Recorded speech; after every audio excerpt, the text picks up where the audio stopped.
Salut, bienvenue sur ma chaîne YouTube. Je suis Alex et je serai votre prof de français. Aujourd'hui, on va parler un peu de qu'est-ce que vous voulez faire euh, si vous voulez d'apprendre une nouvelle langue, spécialement la langue française. Et je vais parler des quatre astuces pour progresser en français. Je commençais à étudier la langue française en 2015 et je crois que c'est une langue très belle. Et, et- mais ouais, je sais, c'est un peu difficile quand vous commencez d'apprendre une nouvelle langue, c'est la grammaire et le vocabulaire. Euh, mais je crois que c'est très important et je vais commencer à expliquer les premières astuces. C'est très important que vous deviez penser quel est le but? Quel est le but? Pourquoi est-ce que vous voulez apprendre la langue? Par exemple, je suis en train d'apprendre la langue française parce que je voudrais voyager à la France, mais je pas de connaître la culture française et aussi de faire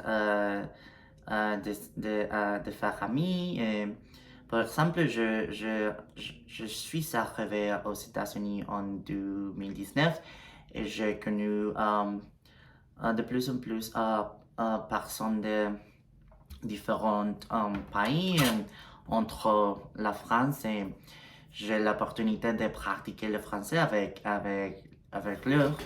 Euh, Par exemple, j'ai un ami qui s'appelle Mathis et il est très amical avec moi.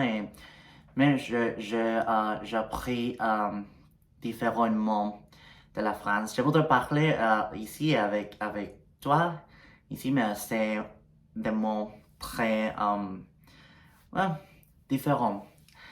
Euh, mais ouais, ça la première astuce, puis c'est des objectifs. Qu'est-ce que vous voulez faire euh, si vous décidez d'apprendre une langue? Et la deuxième astuce que je vais expliquer, c'est pratiquer régulièrement. Je crois que c'est difficile, comme j'ai dit, c'est difficile pour tout le monde, mais si vous déjà pensez quels sont les buts, vous pouvez pratiquer tous les jours la langue française.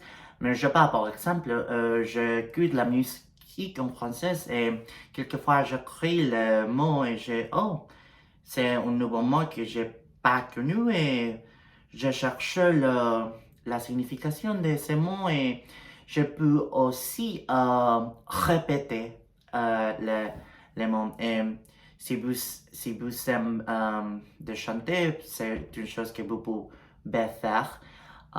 Aussi, vous pouvez lire un article ou d'écouter la radio en français. Mais je sais pas, mais je crois que c'est très important que vous devez chercher qu'est-ce que vous aimez faire pour pratiquer régulièrement. Mais je sais pas, en heure, 2 heures, trois par semaine, ou tous les jours. Je crois que c'est très important de pratiquer tous les jours. Euh, mais je parle le vocabulaire, la grammaire, et de voir les vidéos, d'écouter la musique. Et, ouais. Et le troisième, c'est diversifier les contacts avec la langue. Je crois que c'est très important de ne faire pas toujours la même chose. Ok, par exemple, j'écoute la musique, mais ben, vous pouvez faire d'une autre chose. Par exemple, si vous aimez la cuisine, tu peux cuisiner. Et je vais écrire la recette. La première, les ingrédients et qu'est-ce que vous euh, et chaque stage pour faire la recette et cuisiner. C'est un exemple. Les quatre, c'est choisissez des activités qui vous font plaisir. Comme j'ai dit, ce sont des activités que vous pouvez faire. Je parle tous les jours, par exemple, quand j'ai l'opportunité, je parle en français avec mon ami Baptiste qui, euh, qui vient de la France et je peux écrire quelques mots en français. Par exemple, j'ai une question. Hein, est-ce que vous savez comment ça se dit mais je parle? Par exemple, je parle l'anglais avec lui, mais il peut et quand je le demande, par exemple, qu'est-ce que la signification de ce mot, il m'explique la signification et donne des exemples. Je pense c'est une chose que j'aime beaucoup de faire. Et ouais, par exemple, je crois que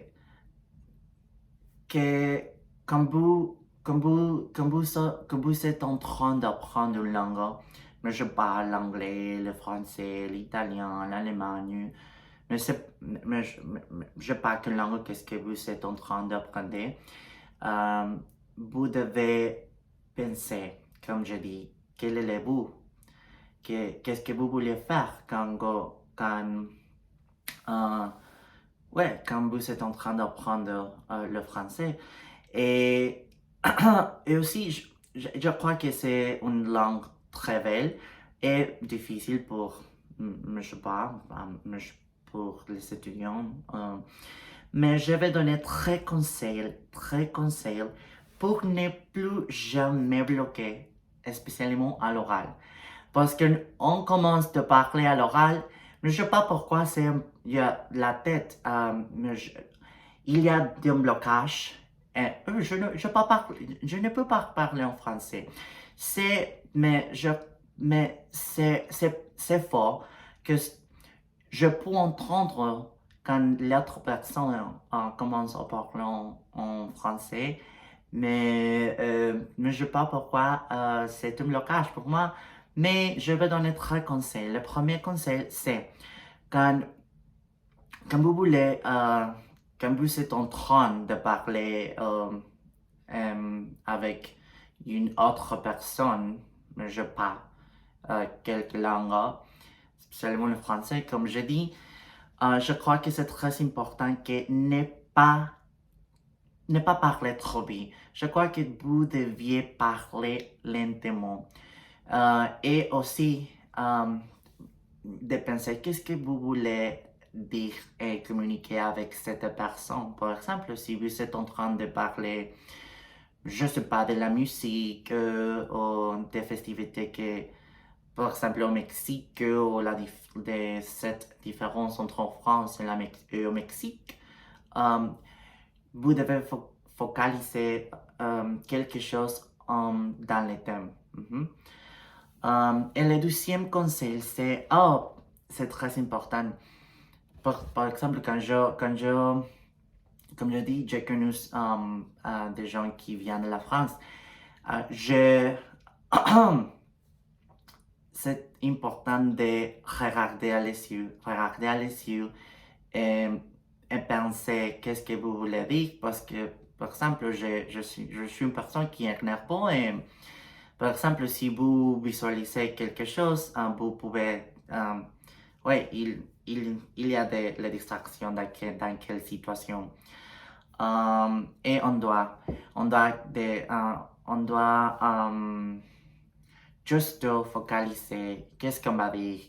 Ça va marcher, permet d'avoir moins d'émotions et négatifs et stress et donc ne pas bloquer à l'oral. Et le dernier, c'est faire des phrases qui sont courtes et simples. Just courtes et simples. Et c'est dur, je crois que c'est très facile. Et je crois que c'est très important d'apprendre une nouvelle langue parce que vous pouvez voyager dans quelques pays et pratiquer la langue et connaître différentes cultures. Merci beaucoup à tout le monde. On se voit demain avec une autre vidéo. Vous pouvez s'abonner. Au revoir.